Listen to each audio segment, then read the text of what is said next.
दोस्तों नमस्ते, मेरा नाम रविकांत भारती है और मेरे साथ है संजय गर्ग। जैसे कि मैं बताया, जयपुर में मैं आया हुआ हूं, पीछे राहुल पंडित और महेश मौर्य जी बैठे हुए हैं।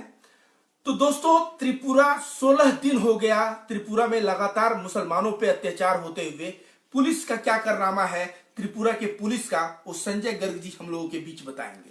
दोस्तों, कल मैंने एक वीडियो देखा था जिसमें पुलिस के कर्मचारी यानी पुलिस के अधिकारी कर्मचारी बजरंग दल के जुलूस में शामिल हो रहे हैं ड्रेस पहन करके, और वो नारे लगा रहे हैं जय श्री राम जय श्री राम, मुसलमानों के खिलाफ नारे लगा रहे हैं। तो ये कैसा देश बना रहे हैं, कैसा राज्य हमने बना दिया। विप्लव देव कर क्या रहा है, वहां का मुख्यमंत्री कर क्या रहा है? क्या मोदी के इशारे पे दंगे कराने की साजिश रच रहा है क्या? उसका नैतिक जिम्मेदारी क्या है? उसके चीफ मिनिस्टर के रूप में जिम्मेदारी क्या है? उसके लिए तो हिंदू मुसलमान सभी बराबर होने चाहिए ना।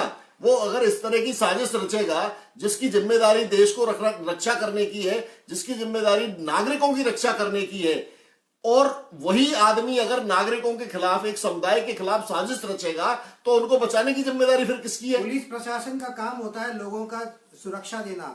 अगर पुलिस खुद नारेबाजी करेगी तो सुरक्षा कौन देगा? और इस समय मुसलमान समुदाय बहुत डरी हुई है वहां पर, क्योंकि पुलिस खुद इन्वॉल्व है इस प्रोटेस्ट में।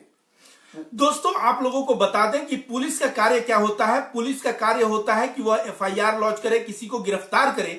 अगर पुलिस जय श्री राम की नारे लगा रही है, आप मतलब समझ सकते हैं कि नरेंद्र मोदी और भाजपा के कार्यकाल में हमारे देश के एक राज्य में जहां बीजेपी का शासन है, वहां पे सीधे तौर पे आतंक को बढ़ावा दिया जा रहा है। जिस तरह से दिल्ली में आपको याद होगा, जब लड़के यहां पे आंदोलन कर रहे थे तो वो बंदा बंदूक लेके आता है और उसके पीछे पुलिस रहता है और मुसलमान बच्चों पे तान देता है। आपने देखा होगा दिल्ली दंगों के दौरान जब शाहीन बाग में आंदोलन कर रहे थे मुस्लिम भाई, शांति प्रिय तरीके से आंदोलन कर रहे थे, और खाली मुस्लिम नहीं थे उसमें हिंदुओं का भी बहुत बड़ा तबका, जो विचारशील हिंदू है, हम जैसे बहुत सारे हिंदू भाई थे जो शाहीन बाग में उनके आंदोलन में साथ बैठे हुए थे। वहां पे एक बंदा पिस्तौल लेकर के आता है और पुलिस प्रोटेक्शन में पिस्तौल लेकर के आता है। पुलिस इसलिए साथ है उनके ताकि वो आराम से अपना काम करे और उसको सुरक्षित रूप से वहां से निकाल लिया जाए।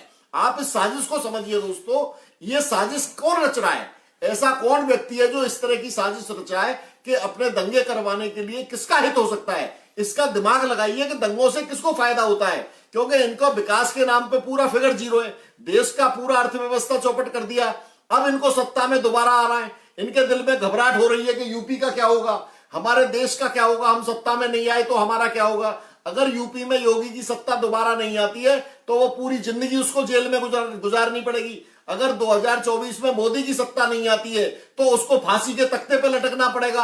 आप सोचिए इस बात को कि उनके लिए सत्ता पे काबिज होने के लिए क्या कुछ नहीं करके गुजरेंगे वो। अंग्रेजों का बहुत पुराना फार्मूला है डिवाइड एंड रूल। जब तक लोगों के बीच में भड़काव नहीं होगा तब तक बीजेपी सरकार। बहुत बड़ी बात